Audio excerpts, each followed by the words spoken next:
Leonardo da Vinci, Raphael, Michelangelo, and Jack Kirby. They made gods into men and men into gods. Kirby's Pietà, Michelangelo's. The greatest fine artist, the greatest comic book artist, whose creations have taken over television and film. Soon to be a major motion picture from Warner Brothers and from Disney. That would be Jack Kirby, who came from the Lower East Side and gave us a universe of concepts and characters that have been unparalleled to this day. Jack Kirby, the one and only king of comics.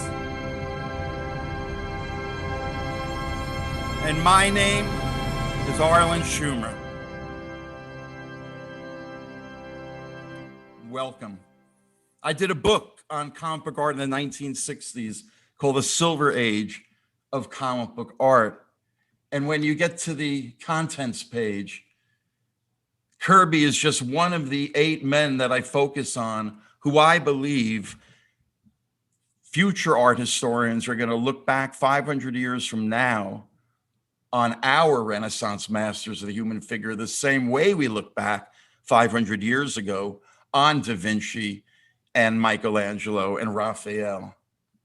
Each artist gets their own double-page spread openings image like this, in which I choose a character who best represents them as a kind of self-portrait. And behind my text on the right, I ghost an autobiographical image like this one by Kirby that he made in 1970, which is where the date of this photograph comes from. Kirby, yes, was raised on the Lower East Side of New York City by immigrant Jewish parents from the Austria-Hungary area named Yaakov Kurtzberg. And they settled, like so many European Jews, in the Lower East Side of New York City. And that would be where this period photograph was taken from. Orchard Street, Delancey Street, names like that. Rivington, as my grandmother used to pronounce Rivington Street. Years later, Kirby would do a self-portrait that I showed in my opening presentation called Street Code, that would be published in 1990, 4 years before his death. And it's the only time where he really drew himself as a child in the conditions of the Lower East Side, crammed with multiple families living in one crowded space. And we Kirby fans wish he had done more of this type of work. I'm showing you a combination of pencils before he lettered them. I don't know if the whole story was completed or just pieces of it. But you can see where Kirby got all his future fighting techniques from was from these fights that he so intensely pictured is exactly what he grew up with. I mean, gangs in the Lower East Side controlled blocks, and they fought with garbage cans and bricks. And that's what Kirby came out of. But he was creative. He was an artist. That was his way out. And here he is as a young artist, maybe late teens, early 20s. And that's when in the mid-30s, he's working for the New York-based Fleischer Studios before they moved to Florida, and worked on those great Popeye cartoons as what they call an in-betweener. That would be the artist who would draw the action in between the main figures in order that the main animators who would then take these drawings and paint from them onto cells. And look at, he signed his name, Jack Kurtzberg. Like I said, a lot of American Jews in the mid in the early and mid 20th century, changed their names to make it in society. So Yakov Kurtzberg became Jack Kurtzberg, and then obviously Jack Kirby. And there's Popeye eating his spinach, which is what the main animators would do. Now, around the same time, here's a photograph of a New York City newsstand. And what do you see down below, hanging over the railing? Yes, that's Action Comics #1, the first appearance of Superman that would change the game for so many young artists like Jack Kirby, because it opened up a whole new field for their talents. And he would hook up with Jaime Simon on the left, who would change his name to Joe Simon. And there they are, writing and drawing comics together. They started with characters like Red Raven,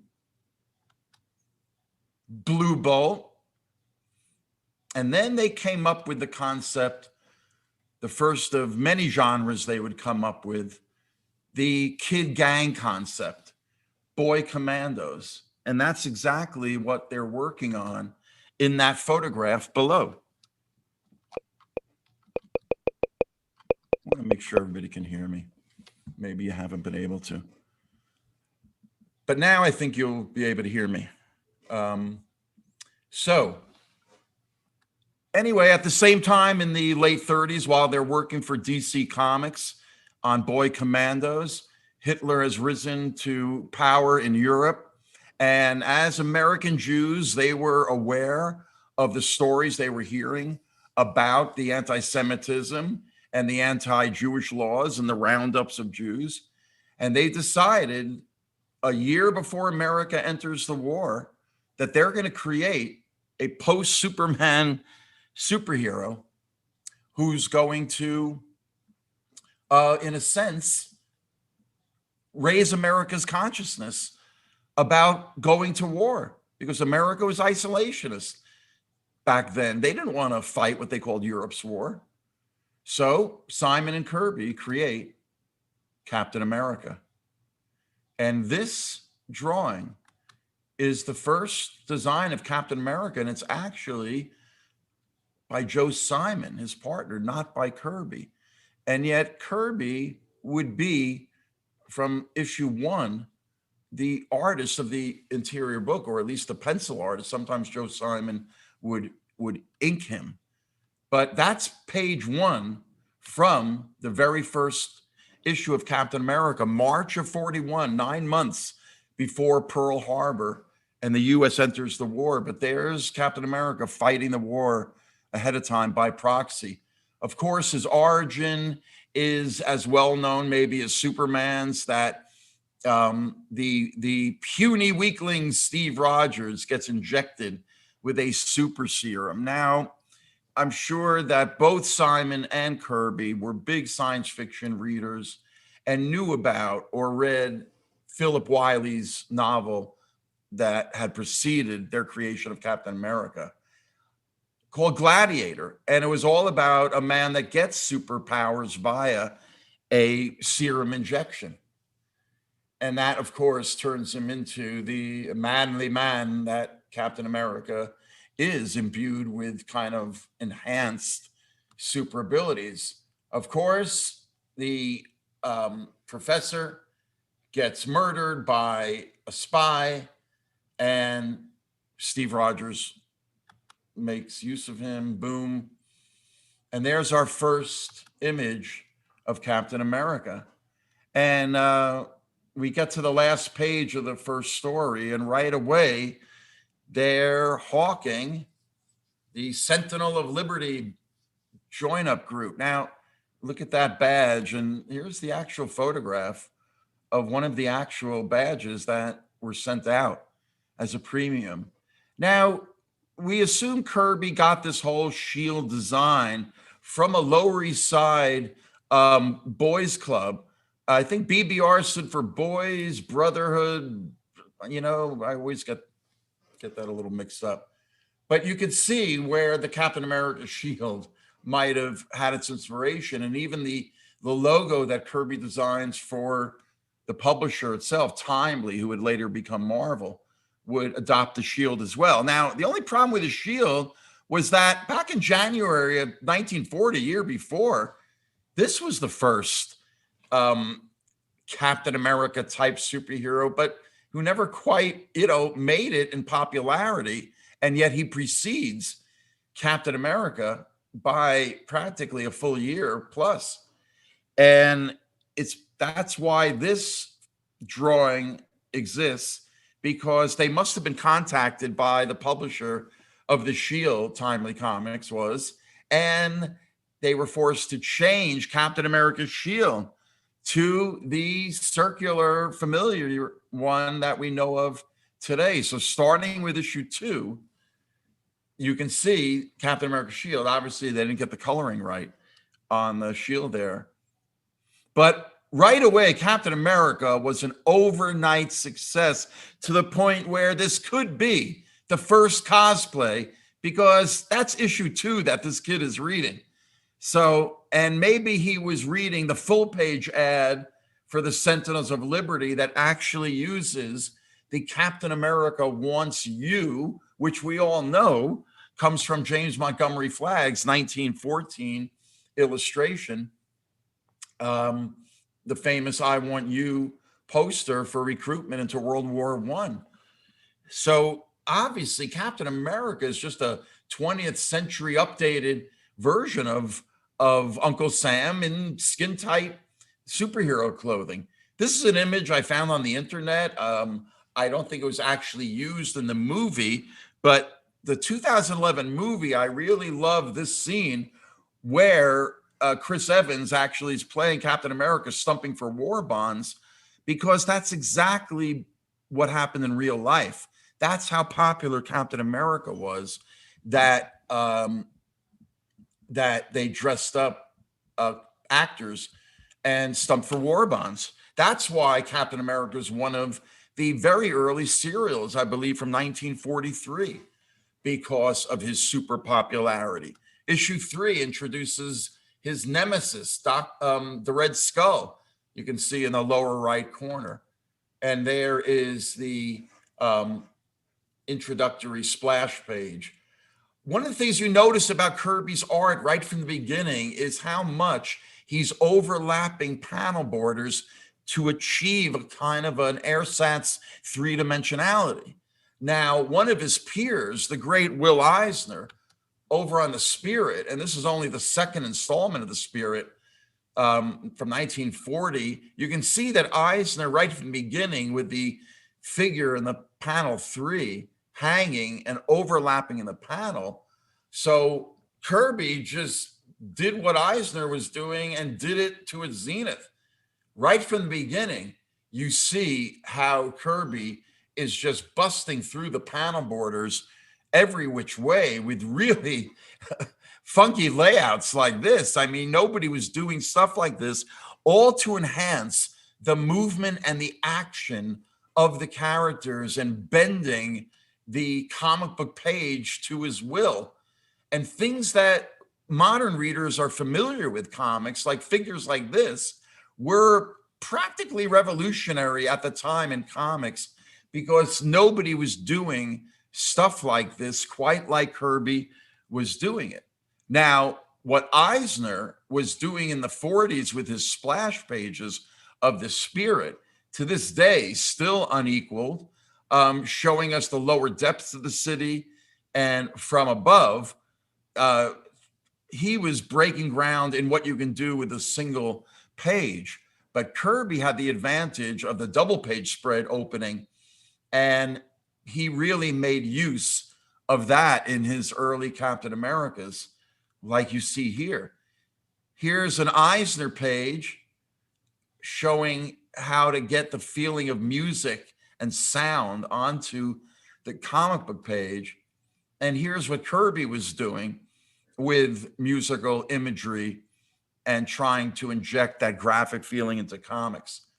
So Captain America, because he was an overnight success, immediately was imitated all over the young comic book world. Minuteman and the rest of his Marvel Comics associates like the Human Torch and the Submariner, were all fighting World War II along with Captain America punching out Hitler.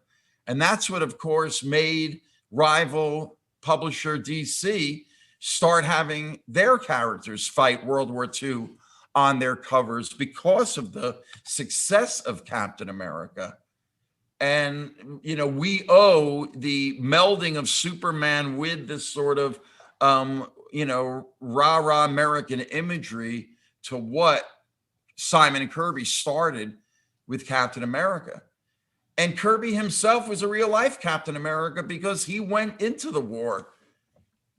And what happened when he came back from the war? What happened to America when it came back from the war? What happened to comic books when the war ended?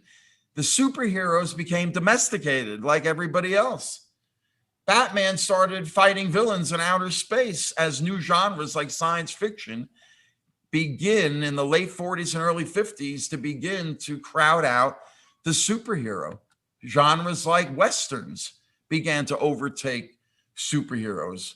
But by the end of the decade, in the same way you had film noir, we had comic book noir with the EC horror and crime comics, gruesome imagery like this, that without a war to fight, the superheroes started doing what they never did before. I mean, you know, Captain Marvel and the death horror. Plastic Man, which used to be this lighthearted, humorous strip, is now, by the end of the decade, fighting the curse of Monk Molly. And Simon Kirby's Captain America, that they had long lost control over, by 1949, its second to last issue, it was being called Captain America's Weird Tales. So Simon and Kirby by the 50s were on their own as independent packagers and producers of comics. And they would start certain companies on their own, work for other companies all through the decade. But one of the genres in 1950, again, that they created was the romance comic. And it was super popular all through the 50s. And that's why when we look at this 1956 collage, it's about 11 inches square from an English artist named Richard Hamilton, that is considered the first piece of pop art. And it's not a painting, it's a collage. It's called pop art because the hunk in the middle is holding a Tootsie Pop. And it's made up of images from magazines and newspapers that Hamilton's American artist friend, who I don't believe has ever been named, cut out from magazines and sent them back across the pond to Hamilton, who assembled this image. But of course, of interest to us is the fact that they used a Simon and Kirby young romance comic, forever wedding comic book art, and specifically Kirby's, to the entire pop art movement. So keep that in mind when we get a little bit later on in the presentation. Now, this is the cover to a current art book that you can purchase. That's really the best compilation of the great art that Simon and Kirby produced largely during the 1950s. And all of those comics have been collected now by Marvel and DC as beautiful hardcover editions. So every genre, I mean, that's why Kirby is the great artist that he is, because he could tackle every single genre. Boys Ranch had some great double page spreads like this. The great saloon fight, such a staple of Westerns. War comics, of course, Kirby actually channeling his World War II experiences always, his entire career, into his war comics. And again, the genres that were popular in the 50s, the crime comics, the horror comics, the science fiction comics. Again, to really delve into Kirby's work really is like 5 webinars. So I'm doing my best, ladies and gentlemen, to focus and try to get in as much of a survey of Kirby's enormous body of work. So what do you see here on this cover of one of their mid-50s works? Doesn't that kind of looks like Captain America? Well, that would be Fighting American. Their attempt in 1954, after superheroes had long died by the beginning of the decade, to bring back Captain America, but because they didn't own him anymore, Marvel Comics did, and that's a whole nother story. They tried fighting American, and you could see that Kirby's fighting style, developed even more from his Captain America days of the 1940s. And while some of the Fighting American covers and interior are great example of Kirby's mid-50s work, again, inked by Simon or Kirby himself or his wife Roz or some other artists. But what really makes Fighting American different from Captain America is Simon and Kirby's attempt at, I'd call it commie humor, Poison Ivan and Hot Ski Trotsky. I mean, this was their attempt to kind of, make light of the serious anti-communism fervor, the Red Scare that had taken over the Eisenhower, McCarthy era of the 1950s. And that's why you get these kind of ridiculous, attempts at that kind of, humor, or they'll snafu my deal with the commies. Well, this is February, March of 1955. And I think that's all it lasted to, 6 issues. But look at what Atlas Comics did, which was now the new name for what would become Marvel Comics in the 60s and used to be Timely. Since they owned Captain America, maybe because they thought Simon and Kirby were onto something, they brought back Captain America after he hadn't been published since 1949. Now he was a commie smasher. Later in the 50s, Simon and Kirby would sell this concept to Archie Comics, The Double Life of Private Strong, another attempt to kind of do an updated, revised, rebooted version of Captain America, except Archie owned the Shield.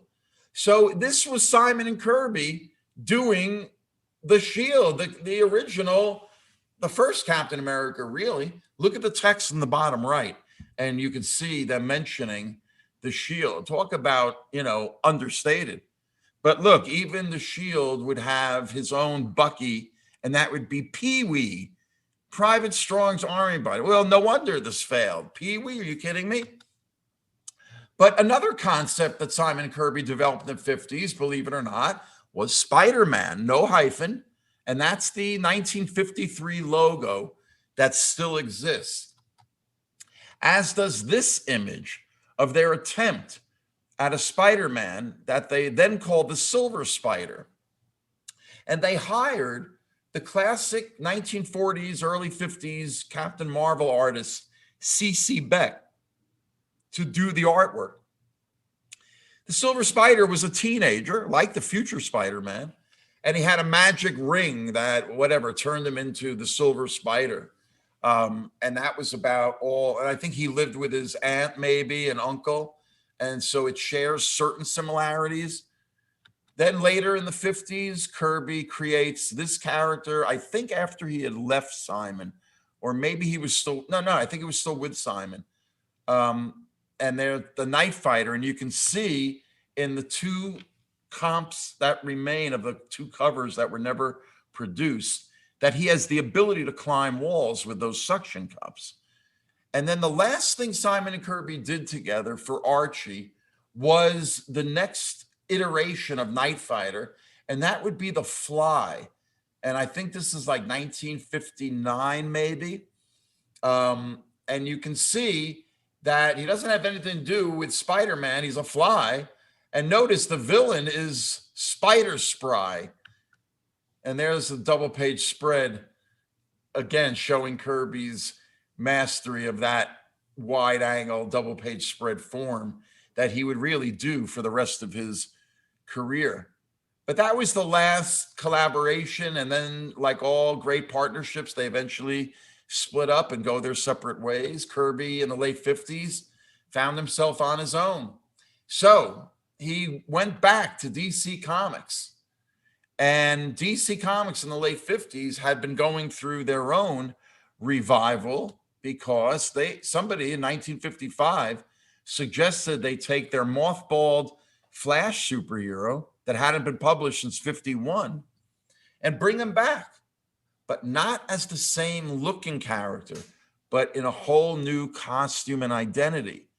Now, the modern phrase we use is reboot.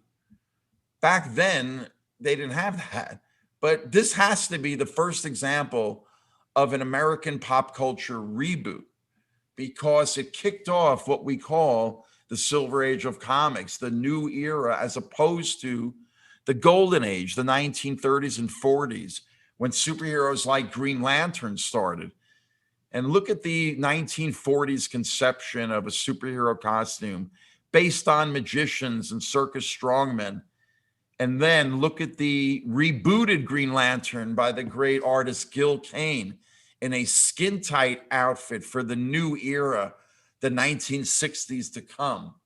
Well, Kirby wasn't working on Green Lantern, but for DC, he did work on Green Arrow, one of the first things he did when he got there.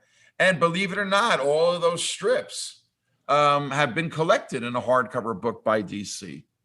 But what's interesting is that the cover, the concept that he did do in the late 50s at DC was called Challengers of the Unknown, about a group of 4 people. Remember that number, folks, 4 people who have certain abilities. And yet, when you look at their description in the beginning of Challengers, they don't have superpowers. They're just 4 devil-may-care adventurers, death cheaters who live on borrowed time. They're challengers of the unknown. And what we remember about the strip is that it's Kirby's early work that shows the genius to come. It shows his breadth and expanse of imagination.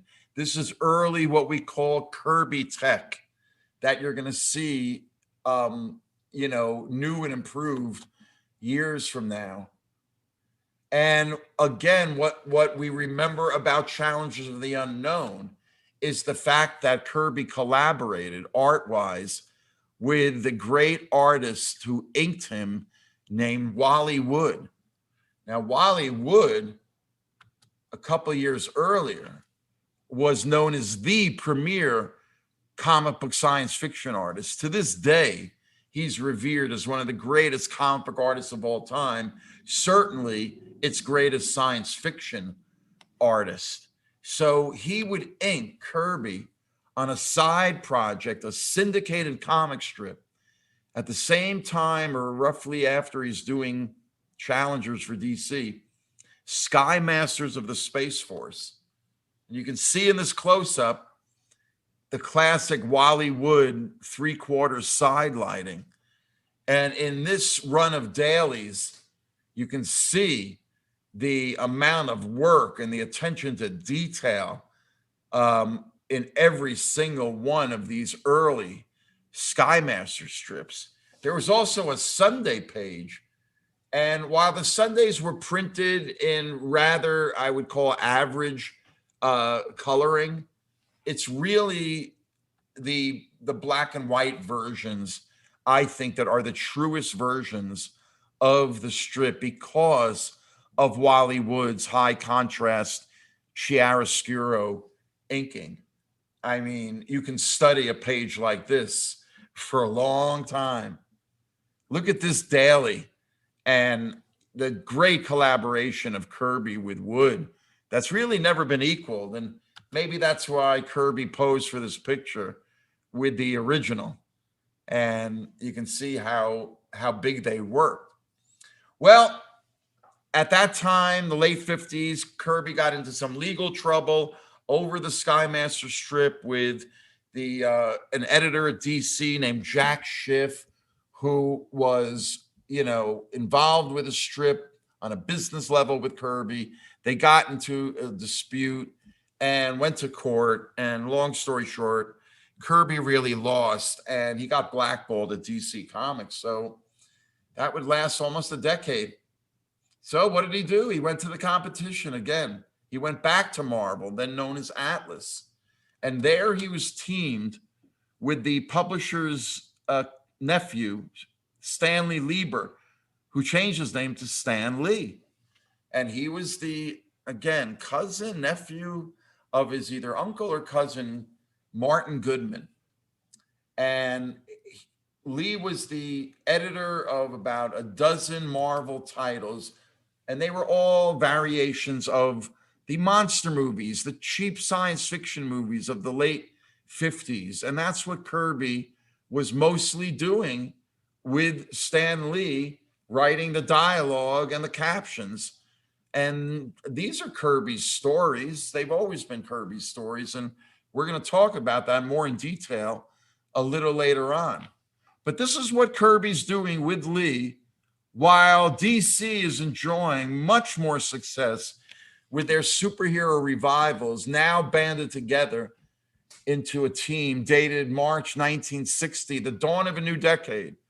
So Martin Goodman, who always knocked off successful trends, finally gave in to Kirby's urging in the last couple of years. You guys got to do superheroes. You've got superheroes from the 40s that can be revamped like what DC is doing. So finally, in 1961, a year later, after Justice League of America debuts to great success, we get the Kirby-Lee collaboration of the Fantastic Four, which would become the foundation title of the new Marvel Comics universe. But nobody knew it then. Nobody could look into a crystal ball and see the movies that would be made decades later. Nobody really likes any of the Fantastic Four movies. There was the first one. 2008 gave us the famous Silver Surfer co-starring.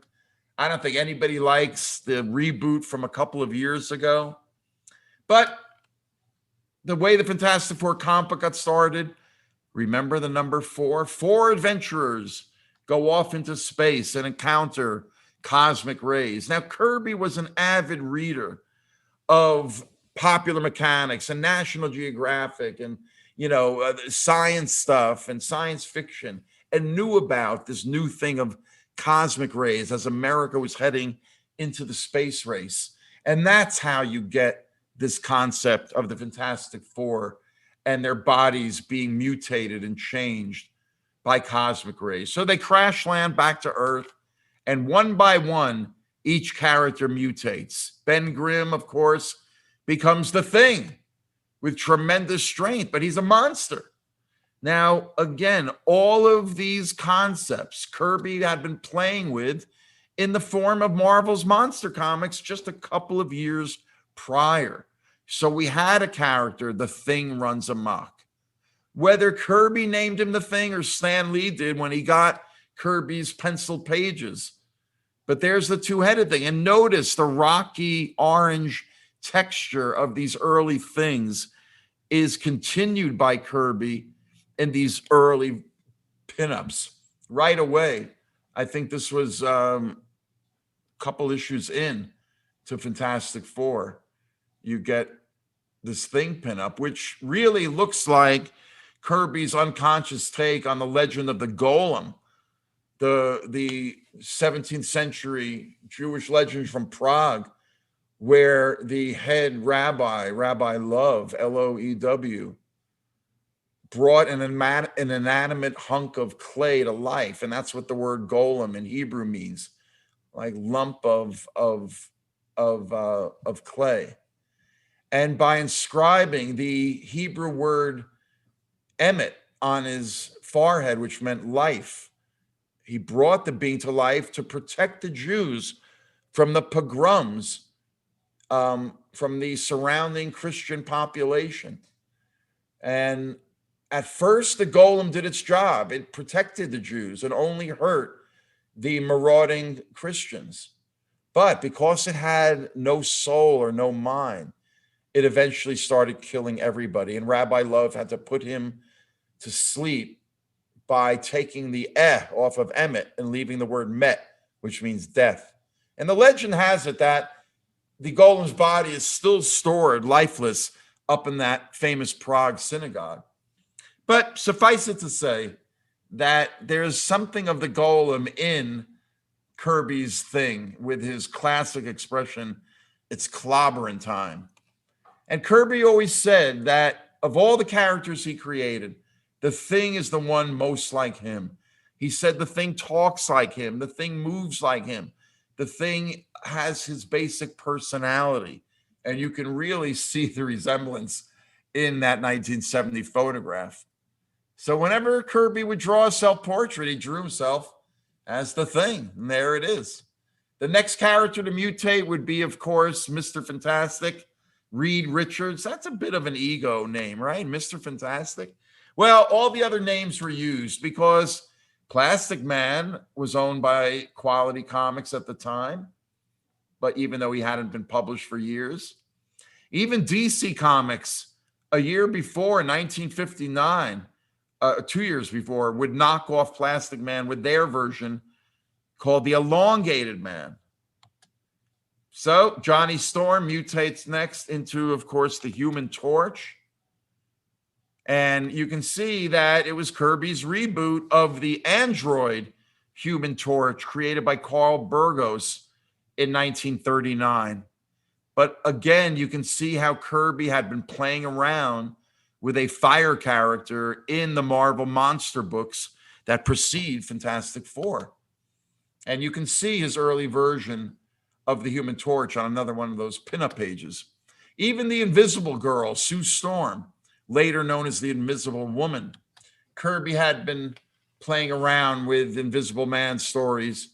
Actually, that was for DC Comics in the 50s. And there is the last panel of the very first Fantastic Four story. And, you know, publisher Martin Goodman, he didn't like Stan Lee's original title that he handed in. It was the Fabulous Four. And he thought the word fabulous was a little too fey. And he made him change it at the 11th hour to the Fantastic Four. That means that if Goodman hadn't stuck his nose in at the 11th hour, these guys would not have been the first Fab Four. These guys would have. But in many ways, the Lennon and McCartney collaboration that revolutionized rock and roll in the 60s is really analogous in not every way, but in a lot of ways to the collaboration between Jack Kirby and Stan Lee. And we're going to talk about the details of that collaboration in a little while. But it was in the pages of the Fantastic Four that Kirby with Lee would launch what we now know of as the Marvel Universe. They start in issue 4 with rebooting the Submariner, created by the great artist Bill Everett. But there's Kirby's version from the early 60s. And you gotta believe Gene Roddenberry was a fan, because you can't tell me Spock is not the Submariner. Issue 5 introduces Marvel's #1 villain, Dr. Doom, one of Kirby's great creations, colored green at first, but then about 5 years later, you get the Kirby mature art style and the mature vision of Dr. Doom's mask. And of course, and we're going to talk about this more in depth a little later, maybe not until part 2 of our presentation next month. But yeah, George Lucas was a comic book fan. He owned his own worked in a comic book store in San Francisco in the early 70s. So because The Thing was the most popular of the Fantastic Four, the next Marvel, quote, superhero book was more like a super monster. And that would be the Hulk. Once again, Kirby had been playing around with characters called the Hulk in the monster books just a few years prior. But you're first asking yourselves, why was the Hulk colored gray? And when we're talking about the origin of the Hulk, most people, comic book fans included, think it was Kirby and Lee doing a take on the split personality of Jekyll and Hyde. And while the Hulk split personality of Bruce Banner and the Hulk is similar to Jekyll and Hyde, and it's the great universal we all have the angel and the devil in us fighting it out. But that's not really the origin of the Hulk. It's in another monster, and that would be Frankenstein. Frankenstein, shown only on television in major markets back then. And of course, the film was made in black and white, but the 1961 Aurora model, the biggest selling toy of 1961, the box cover was in full color, and they decided to make him green.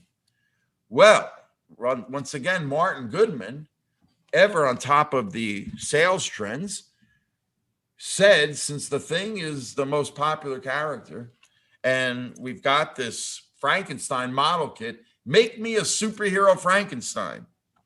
And that's what he told to Lee and Kirby. Now, when it came time to color the issue, Lee claims years later in interviews that he thought he chose the color gray because the Hulk was a monster and it would be spookier. But obviously, when Goodman saw the first issue, he was expecting that green Frankenstein. And that's why, starting with issue 2, we get the Green Hulk, which would forever become associated with the character. Here's one of Kirby's great mid-60s Hulk iconic poses.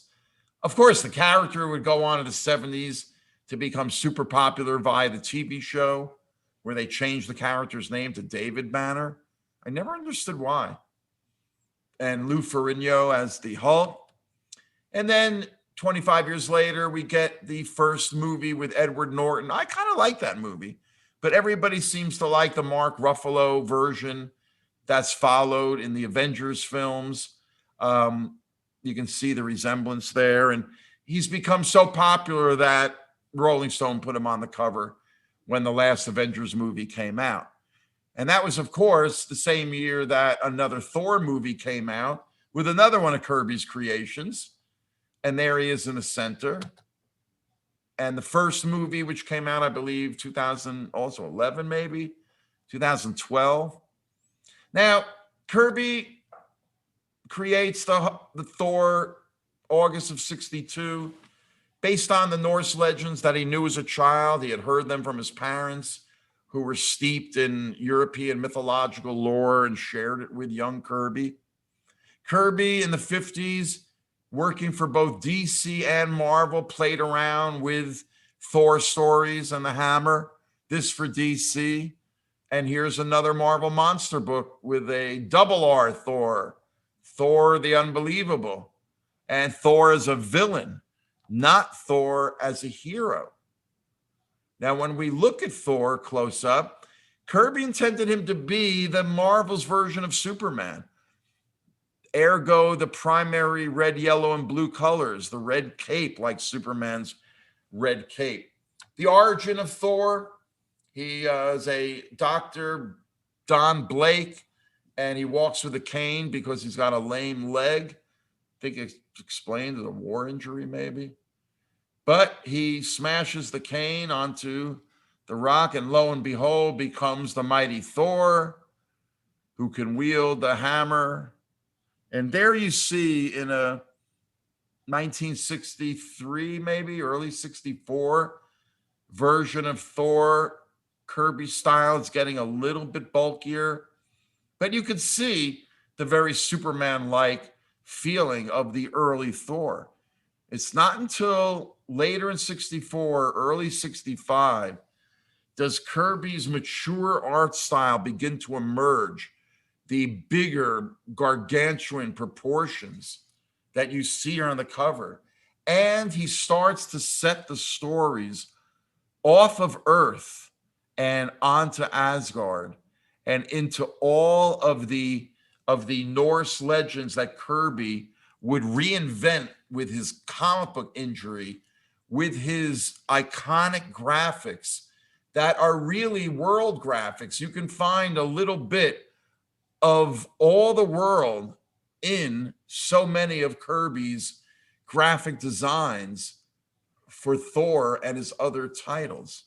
Now, the recent movies using Anthony Hopkins as Odin, you can see the style they went for, maybe, semi-inspired by Kirby. There's their vision of Asgard.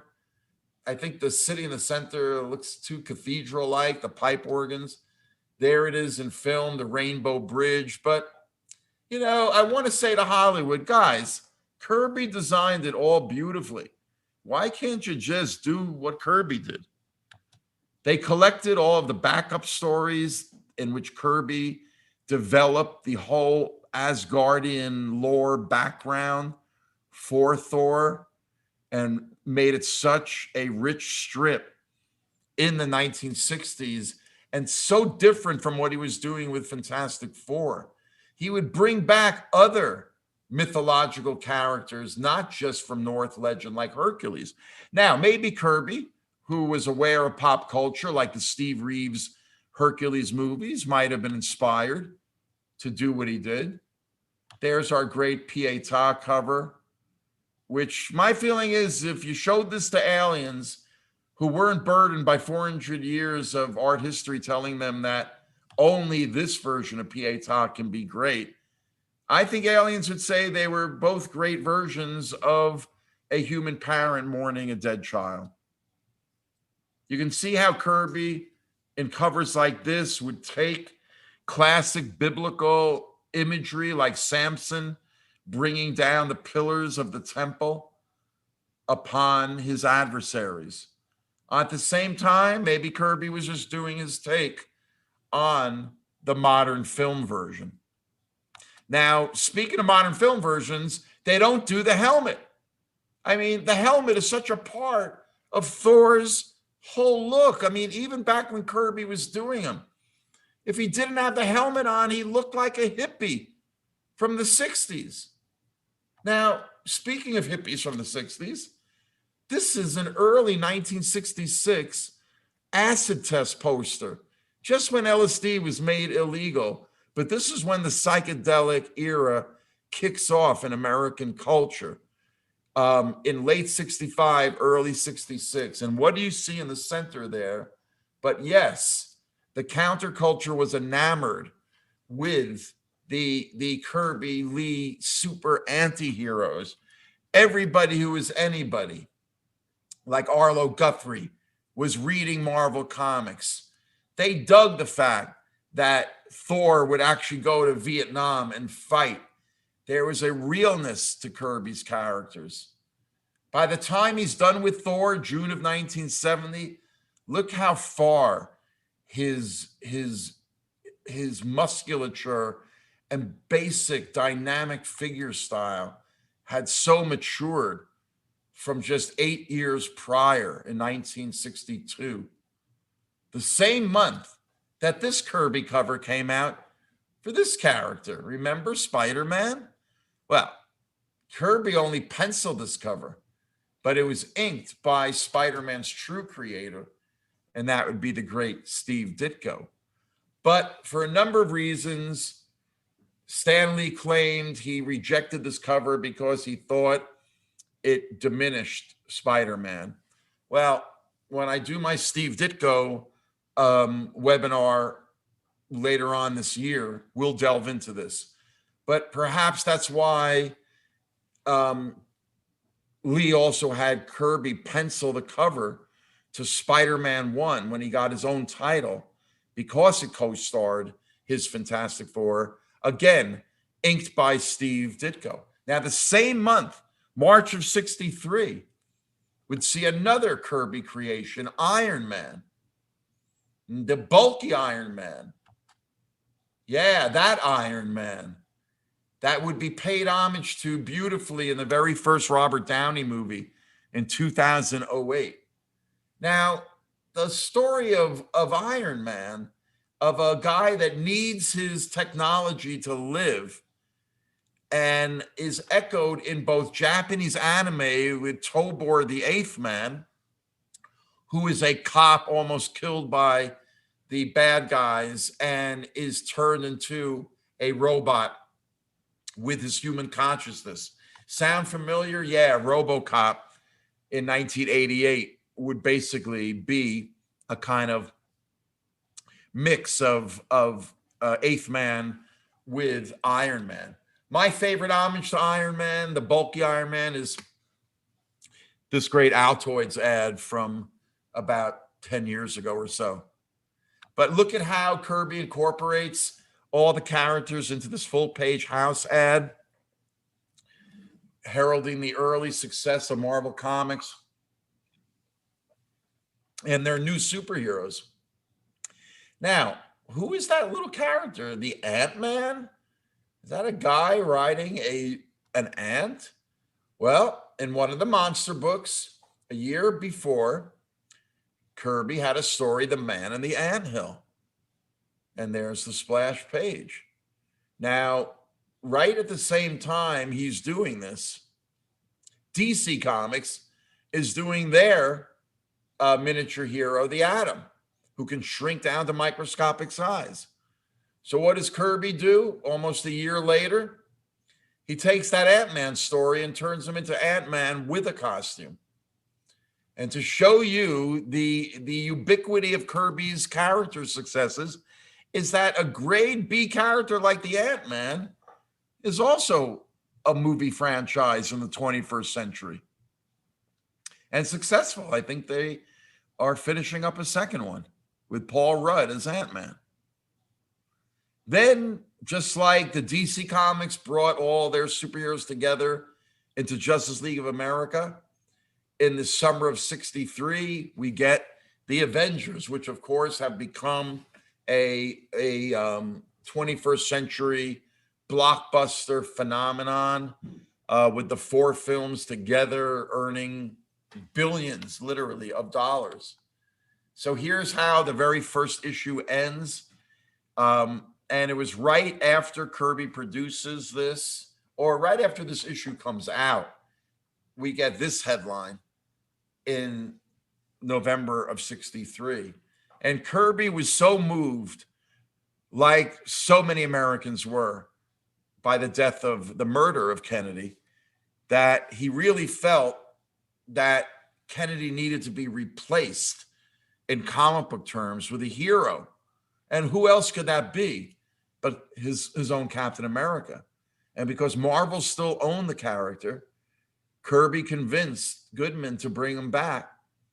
And that's why Captain America appears very early in the winter of 1964, when this issue comes out. And Captain America, once again, 20 years later, is an overnight success and is given his own backup feature with Iron Man as the lead feature in the fall of 1964. And there's the splash page to his first solo adventure of the 1960s, just as Kirby's mature style is breaking.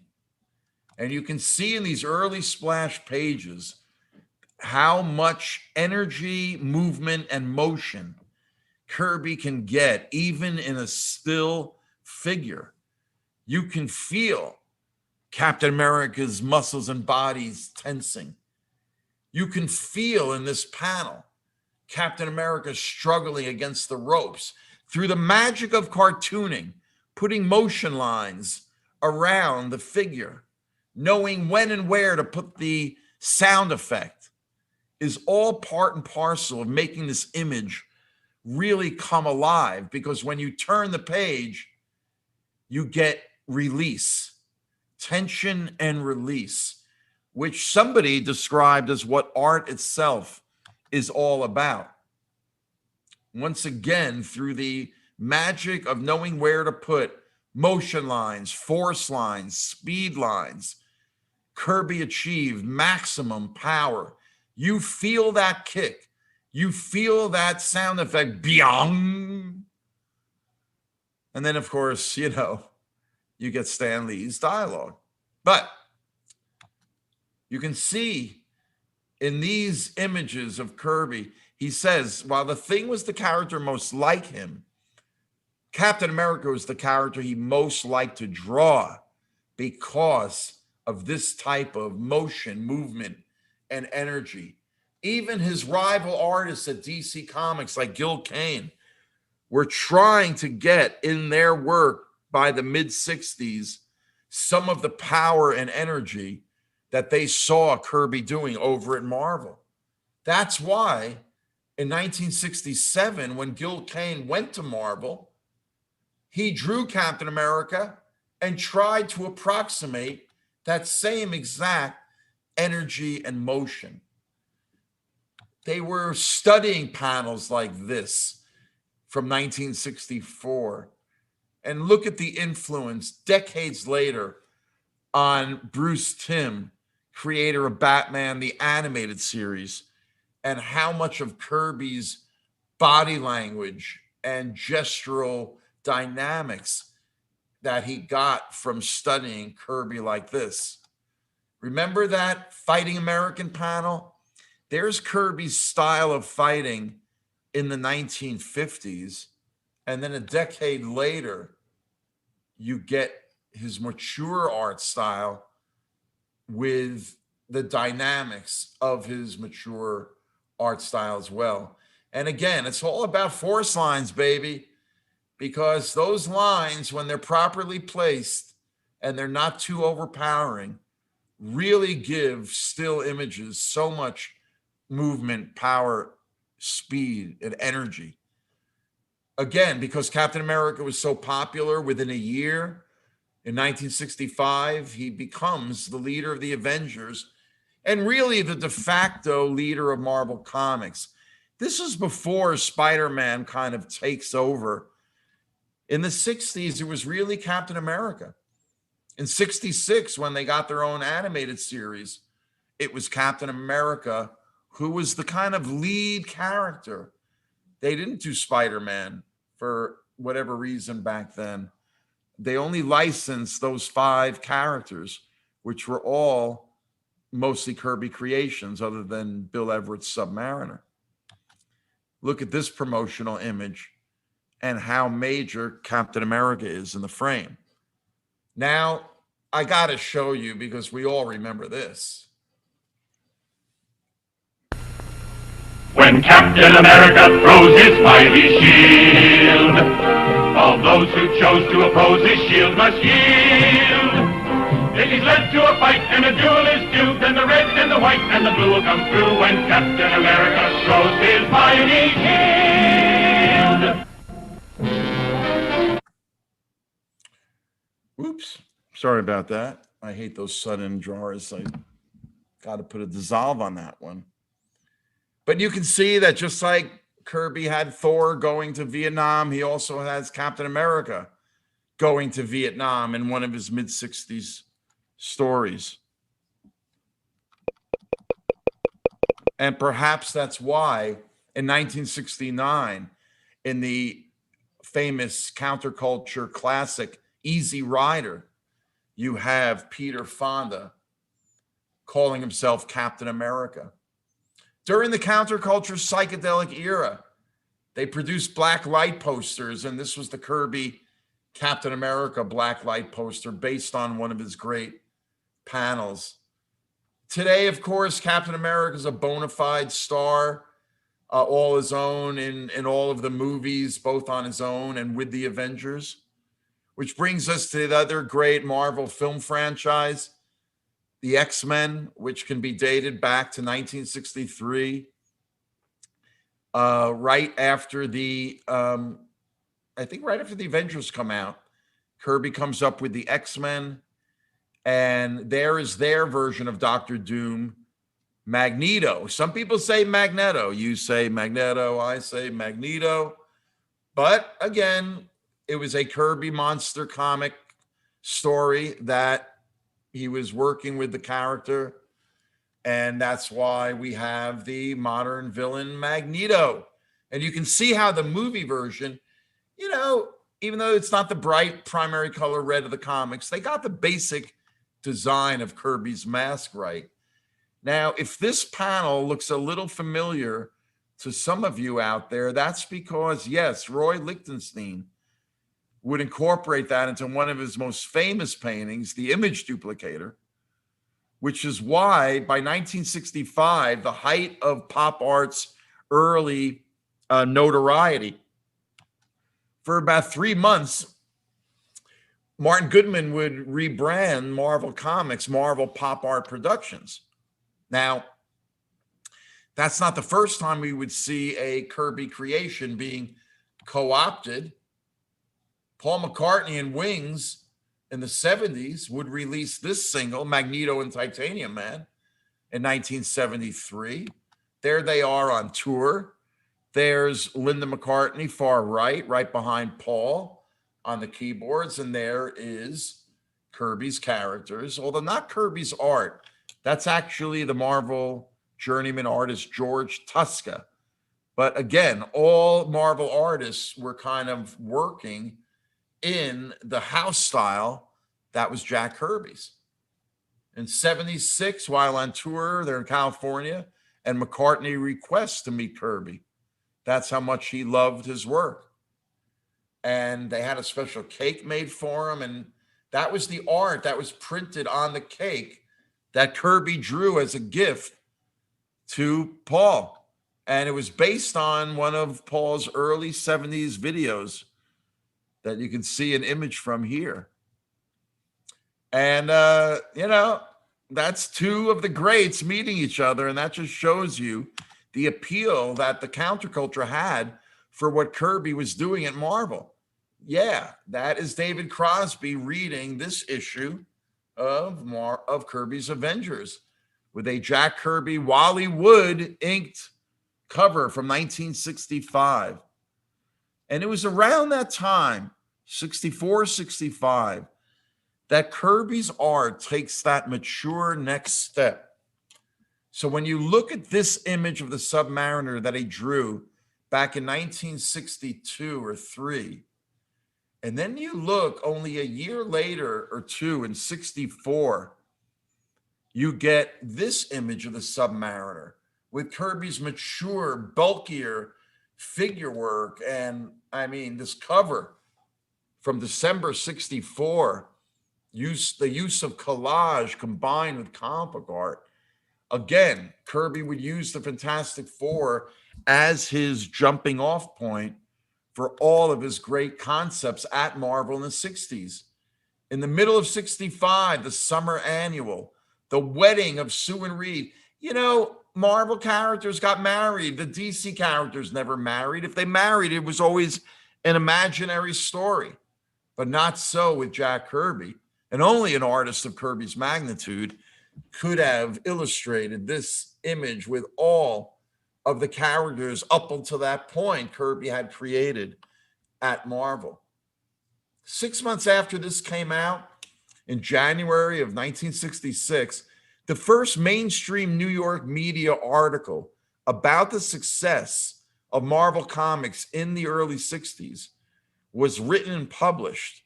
Superheroes with super problems, i.e. super anti-heroes. Now, if the date January 9th, 1966, if that era sounds portentous, it's because later that week, the Batman TV show would debut. There's the ad from the TV Guide, our first real close-up look at Adam West and Burt Ward. And of course, the TV show would kick off the year of Batmania. The TV show would trigger so much merchandise. Whoops, I wanted to get back to that. It would trigger so much merchandise that would flood the year. Now, Marvel knew that the Batman TV show was coming. Nobody could predict that it would be the mass success it was, but Kirby knew that he would have to up his game and create even more concepts and characters at Marvel, with this photo being taken in late 65, early 66, about the time of that article.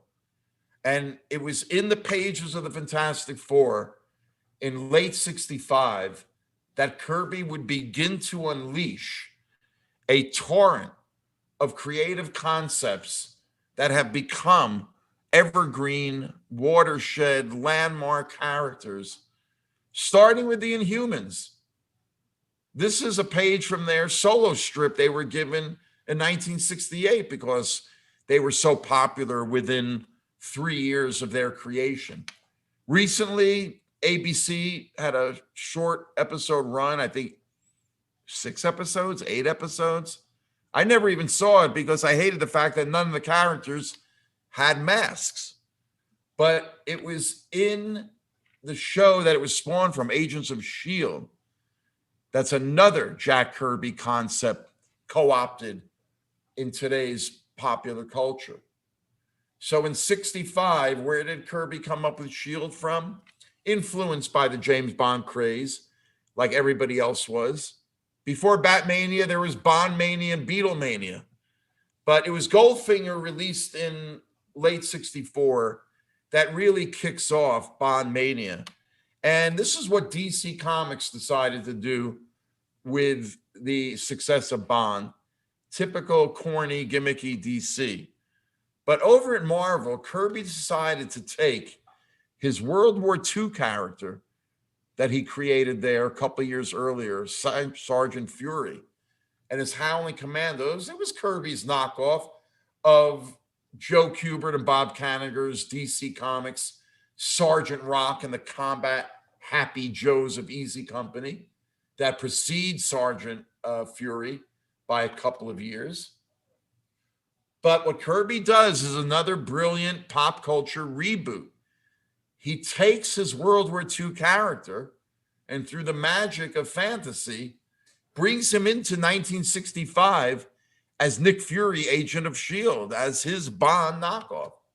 And within those pages, Kirby debuts concepts like the helicarrier, shown here, Kirby's imagination beginning to really take flight, pun intended. You can see how today's television makers tried to simulate the helicarrier. To me, it looks like just a aircraft carrier flying. But Kirby had plenty more ideas where those came from. In the fall of 66, Esquire becomes the first magazine, consumer magazine, to cover the success of Marvel Comics and the fact that they were getting a college-aged audience really for the first time in comic book history. And they hired Kirby to illustrate the double-page spread, which at the time featured all of the successful Marvel characters that he either created or, in the case of Doctor Strange and Spider-Man, were created by Steve Ditko. But some of Kirby's greatest creations for Marvel hadn't really been established by the time Kirby did this illustration. Those would be debuted in early 66, starting with this character, the Watcher, who would be just an observer of the universe without having to interfere, without being able to interfere. Now, Kirby got this concept from his knowledge of the apocryphal biblical stories of the Watchers, who were specific angels sent from God to watch over human beings, but not to interfere, to just observe. And the Watcher came to Earth in early 1966 to warn the Earth that Galactus was coming. And who was Galactus? But the second of Kirby's watershed characters, a god made into a man, or a man made into a god. And one story has it that Lee, the editor, suggested to Kirby, hey, Jack, next issue, have the FF fight a really big villain. And Kirby goes into his basement of his Long Island home and comes up with the Galactus trilogy, as it became known as. There's his first color combination, a very Christmas-themed red and green with a logo of a G in the center. But Kirby said he was trying to get God into his comics. He was looking for the awesome. He was looking to get even greater, and that's how he came up with Galactus. In his only second appearance, the color scheme shifts to purple and brown, another kind of bizarre combination. But look at how beautiful you can see Kirby's pencils were, that the great soulmate inker of his, Joe Sinnott, would ink. It was with Galactus that Kirby would debut one of his trademark graphic icons known as Kirby Crackle. And that would be those little black dots that you see in the energy emanating from Galactus's godlike power. Well, where did Kirby get that from? Remember I told you he was an avid reader of Popular Mechanics and National Geographic? Well, sometime in 1965, one of those magazines printed a photograph of what was called a quasar. I think Motorola ended up using that in one of their television promotions at the end of the decade, or even in the 70s. But you can see the dots of energy that Kirby would begin to incorporate starting in late 65, early 66. The next issue of the trilogy with this classic cover. Now, who is that figure flying in between Galactus's giant hands and his awesome visage? Is that a guy in a surfboard? A being whom we shall call the Silver Surfer for want of a better name. Stanley claims he gave him the name of the Silver Surfer. We'll delve into that in a little while, but look at how bulky at first the Surfer surfboard is, and then very quickly, within a year, he would adopt the thin surfboard that we know and love. Now, Kirby got the concept probably from the success of the 1964 first documentary about surfing, The Endless Summer. That was a mainstream hit film. And, you know, the Beach Boys and surf culture by the mid-60s had penetrated to the East Coast. And that was Kirby's inspiration for the Silver Surfer. Now, it took movie technology decades before they had the computer technology to attempt a reasonably successful Silver Surfer. So in that first issue of the Galactus, second issue of the Galactus trilogy, you can see in this splash page the team of Kirby and Sinnott. Why? Because look at the pencil drawing that exists of Kirby's original pencil. And while we all love Joe Sinnott's inks, we can't help but feel that early on inking Kirby full time, starting in late 65, we get faces that are a little bit more Sinnott and a little bit less Kirby. But more importantly, notice it says that the comic is written by Stan Lee and illustrated by Kirby. That leads a layman or even an average comic fan to think written by means usually that a writer creates the story first. And he's the creator, he's the writer, right? And illustrated just means that Jack Kirby drew it in pencil. Well, when you look at the actual pencil pages of this landmark trilogy, you can see the way Jack Kirby worked, which what became known as the Marvel method. The Marvel method was where the editor Lee, maybe as in the role of an editor, discussed the concept of the comic book, or maybe the rough plot, or maybe no plot at all. But Kirby would draw the story out like a silent movie on paper and would write margin notes that you can see here on this page for Stan Lee to fill in the word balloons and the captions, which he claimed when he was handed a 20-page penciled story by Kirby that would have the whole story there with margin notes, that it was like filling in a crossword puzzle. I mean, look at this page where you can really see the margin notes. And this is what I call the forensic comic book evidence that shows the way they work together, that these were Kirby's stories drawn out first. Even if Lee participated as editor, that's what an editor does, is sometimes give springboards of ideas to artists. But Kirby's whole career, he was a progenitor of material. These are Kirby's stories that Lee would fill in like a crossword puzzle and become the Marvel Comics that we knew and loved in the 60s. Now, if you listen to Lee's side of the story, he thinks that he created all of those characters and stories. He's testified in court that they all came off of his so-called typewriter, whether literally or figuratively, that he created the characters and stories first and then had his great artists like Jack Kirby just draw them up. Well, I prefer to believe this man's version, that the Marvel Universe sprang from Kirby's art and imagination.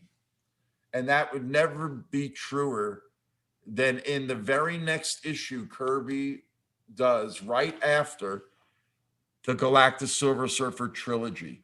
A one-issue, done in one, as they say, story centered on the Thing. Remember, the keynote character, the Fantastic Four, the character Kirby most identified with, which you can see in the single image alone, the tragedy, the mournfulness that lies at the heart of one of Kirby's greatest characters. And once again, a layman or comic fan is led to believe that Stan Lee wrote this story and Kirby merely penciled it. And when I say merely, I'm being facetious, because the art, starting with the cover and splash page, is brilliant. But make no mistake, folks, this is Jack Kirby's story, with Stan Lee writing the dialogue and captions. And it's the story of the bad guy that hates Reed Richards and wants to get revenge on him because he was a great scientist and he should have gotten the breaks that Richards does. So he decides to somehow, I don't know what he does with Ben Grimm, kidnaps him or something. But basically, he decides through his inventiveness to turn himself into a thing, an exact replica, in order to get revenge on Reed Richards.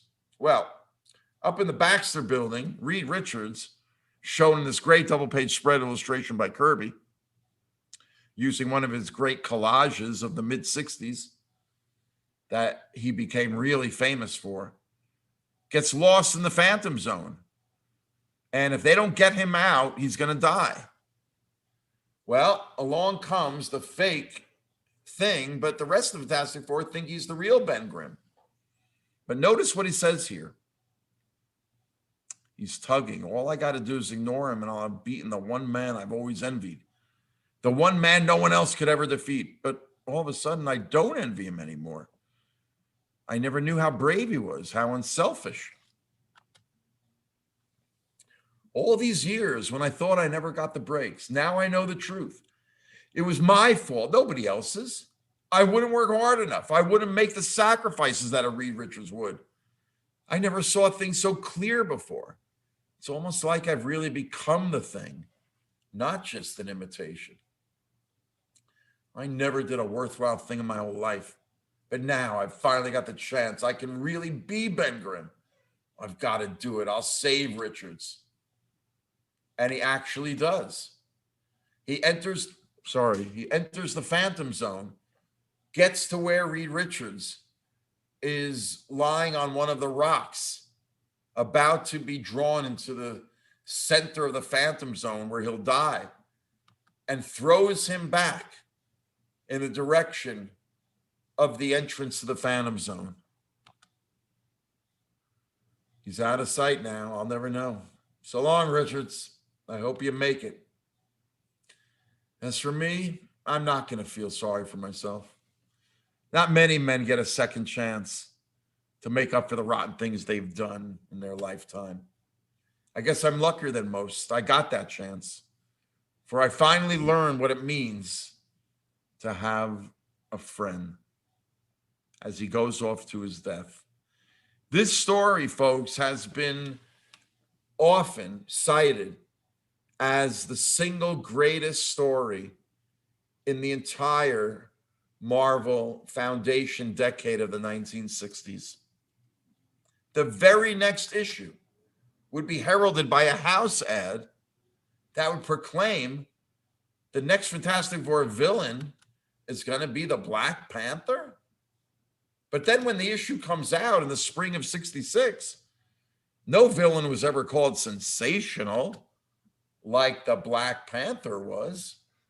Now, of course, in 2018, we finally got the Black Panther on screen, played by the late, great Chadwick Boseman, which you can see even in this modern version of his costume, that Kirby's original from that first issue of Fantastic Four pretty much remains intact. And yet, this was not Kirby's original version or vision for the character, the first Black superhero in American comics. That would be this character that he called the Coal Tiger. This is a color sketch that had to be done sometime in 1965. Now, Coal, C-O-A-L, maybe a panther, which was black, which looked like a tiger, but a black tiger, was called a coal tiger. But you can see that I think Kirby's inspiration for the first Black American superhero would be Muhammad Ali, who became champion in 65 when he knocked out Sonny Liston. And yet, look at this artifact that survives, the alternate cover to the introduction of the Black Panther. And what do we see there but a half mask exposing the fact that he was Black? And yet when the cover came out, he's fully masked. We can only assume that in 1966, Southern magazine distributors would never distribute a comic with a Black superhero on the cover. But when we open up the issue, what do we see? But this Black Panther can kick ass. And then when he unmasked himself, he's not an American black man. He's actually an African prince named T'Challa. And as we find out in the next issue of Fantastic Four, he's the son of the king of a very hidden African land called Wakanda, a nation. And Wakanda is ruled in peace by T'Chaka, T'Challa's father. Now, if you think Kirby got this concept out of nowhere, think again, because this is an image from a tapestry picturing the Malian king of Africa. Mali was in central Western Africa where the city of Timbuktu was.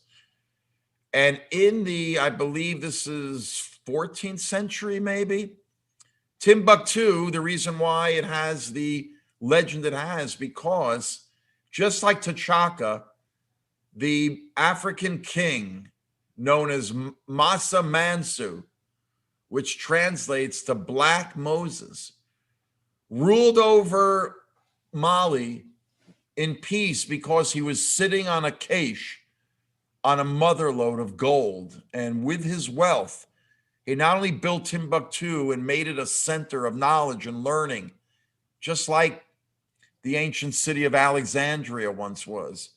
That's what Timbuktu was. And he kept it at peace because he used the power of the gold. Well, Kirby had Wakanda sitting on a very interesting element that he dubbed vibranium. And that's the legend of the Black Panther.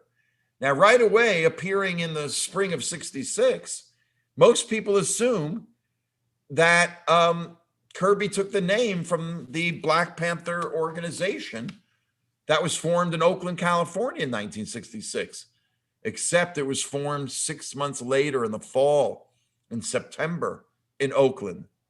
Now, they claim they got the name, the Black Panthers, shown here in the button, from an Alabama voting rights organization that began in 1964. And that panther was used on their newsletter to combat the white racist logo of the white rooster. Now, the Alabama voting organization claimed they got the Black Panther because it was the sports mascot of Clark Atlanta University in Georgia.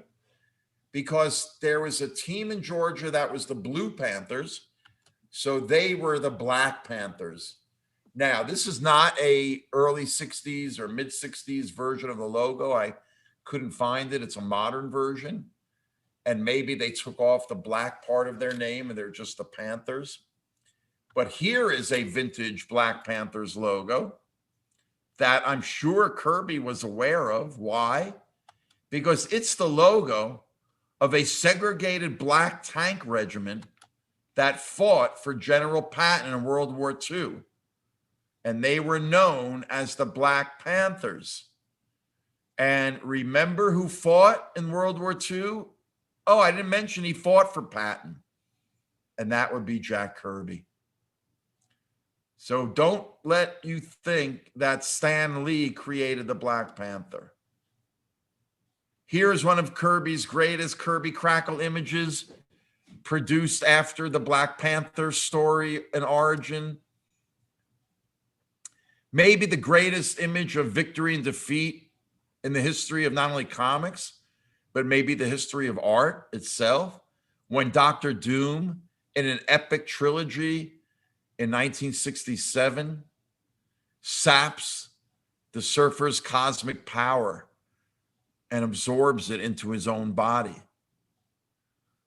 Also in that trilogy, we get this epic issue in which the leader of the Inhumans, Black Bolt, who always had what was known as a silent scream. He never talked, because if Black Bolt ever opened up his mouth and used his power, the results would be cataclysmic, which is exactly what happened in that issue.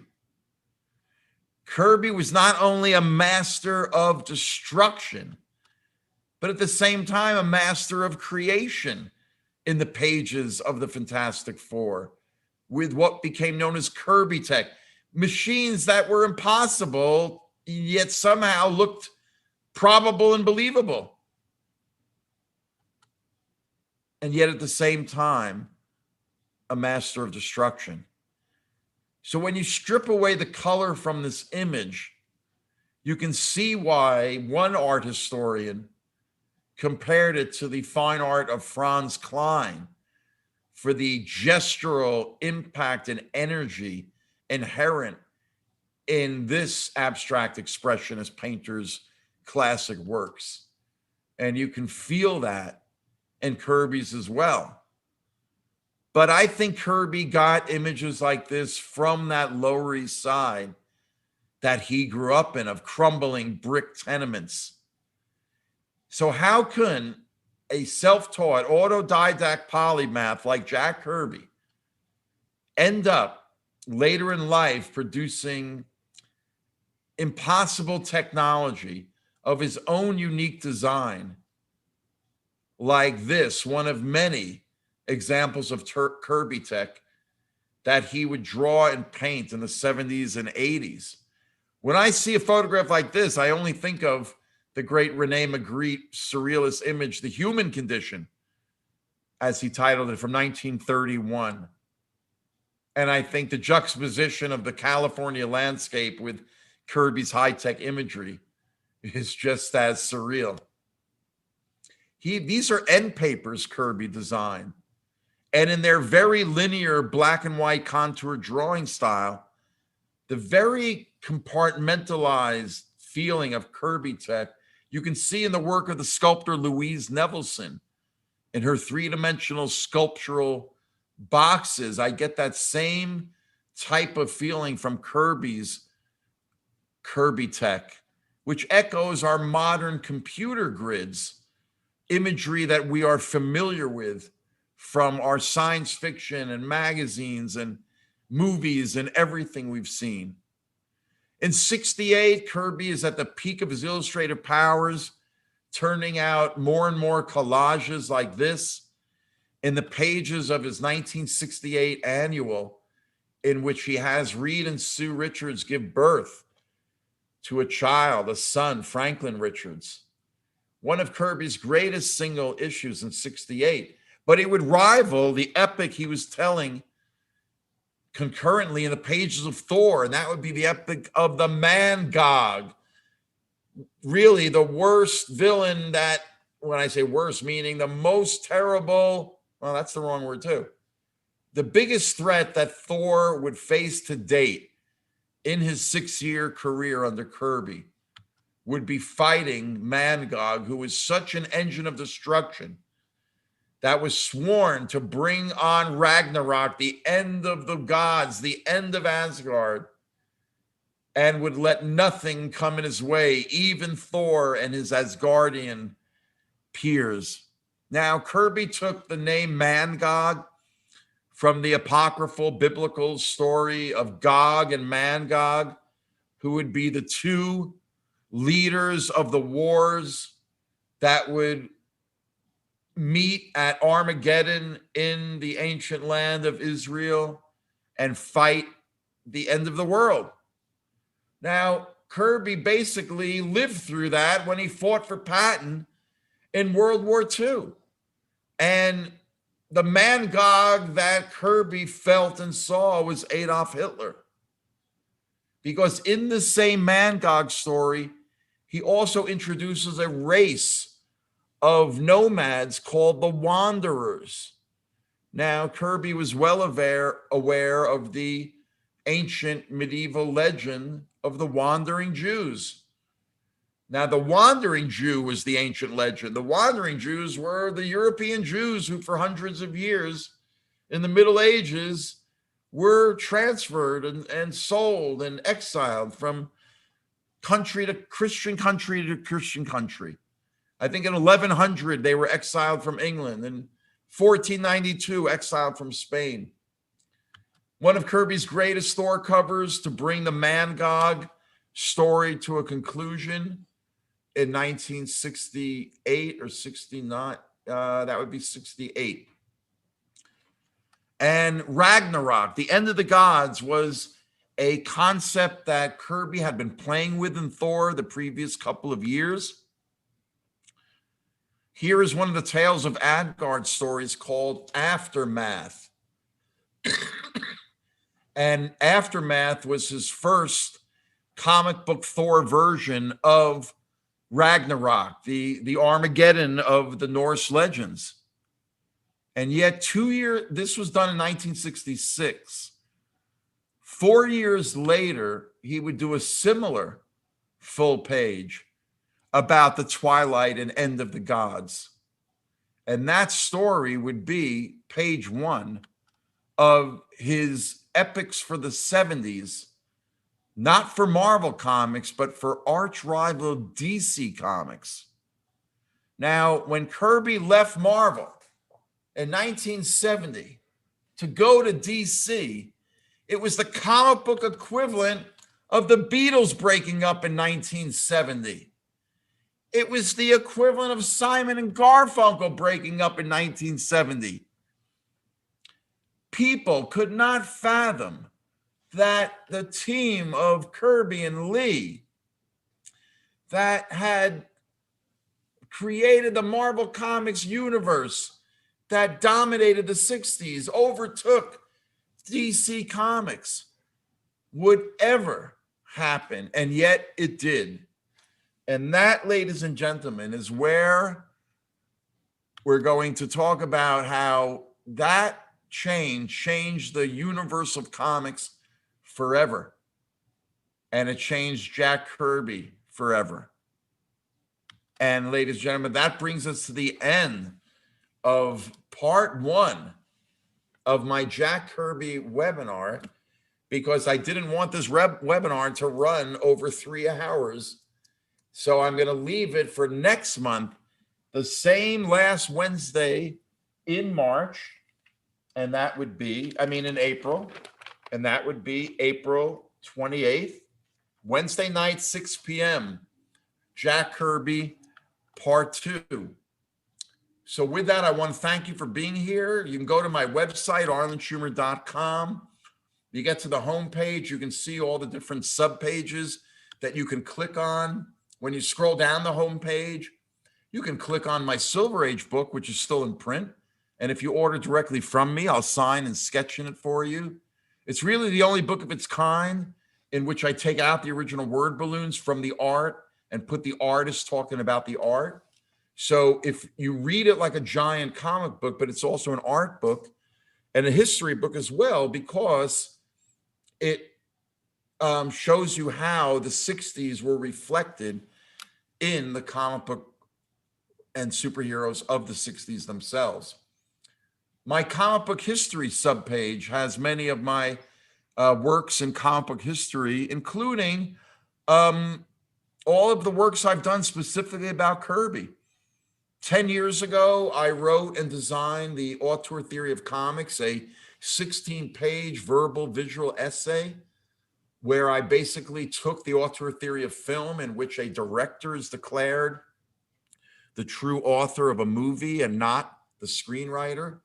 And I compare that to Kirby and his situation with Stan Lee.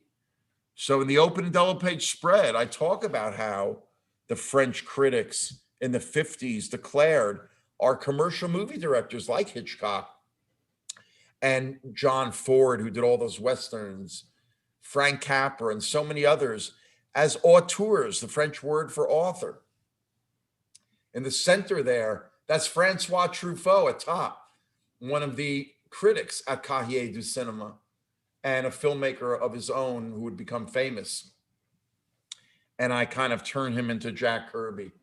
And then on the right side is that page from the Silver Surfer trilogy, in which I explain to the reader how Stanley felt it was like filling in a crossword puzzle. Here's another double page spread that talks about comparing Lee and Kirby and their working relationship to how Lennon and McCartney worked. There are similarities and differences. The biggest difference is McCartney and Lee and Lennon split all the royalties, whereas that's not what happened with Kirby and Lee. Kirby was a freelancer, Lee was the company man, and that's a whole nother lecture, and maybe I'll touch upon that in part 2. In 2013, for the Jack Kirby Museum's pop-up museum, I did one of my first Jack Kirby lectures, and you can see how I'm kind of comparing coming out of the Lower East Side to being able to draw all that Kirby tech. The 75th anniversary of Captain America, I did a Captain America live lecture at the Kirby Pop-Up Museum on the Lower East Side, by the way, where the other one was too, where Kirby was raised. Last year, as a webinar for New York Adventure Club, I did for July 4th. I'll probably reprise this July 4th. The 2 greatest versions of Captain America by Kirby, and then his devotee, mentee, Jim Steranko's version from 1969.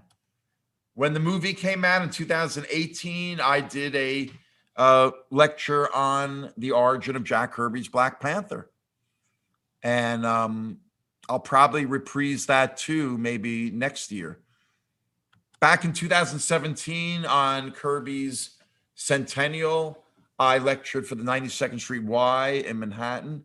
And that's when I developed this logo, because I had just done it for my Facebook group that you could come join if you friend me. I also run one on my biggest influence, Neil Adams, and one on the Silver Age itself. Speaking of Neil Adams, he was my biggest influence on my own illustration style. One of my specialties when I do comic book art for advertising and editorial usage is turning people into superheroes, what I call finding your inner superhero, where I maintain the photographic look while I also combine it with a black outline of comic book art. I have my own dedicated poster site, popcultureman.com, where you can get beautifully printed versions of a lot of my favorite images.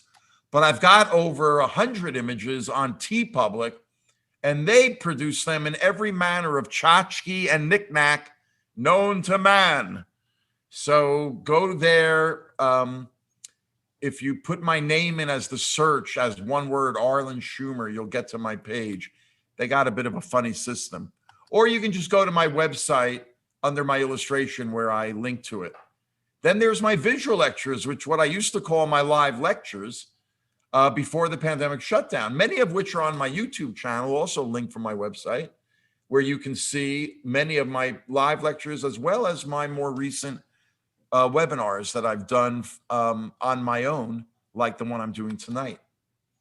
But for New York Adventure Club, I just did Christ in Comics yesterday. Next week on Monday, I'm doing The Origins of Pop Art, where if you love Lichtenstein or hate him, I suggest you come to this webinar. And that will be Monday the 5th at 7 p.m. Just go to nyadventureclub.com and you'll find my graphics on their smorgasbord calendar menu, because I believe on Wednesday of April 14th at 9:30, I'll be doing the relationship between art and comic book art, which I had multiple Kirby examples of in tonight's presentation.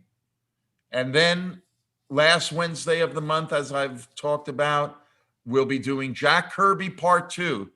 So I hope to see everybody there then.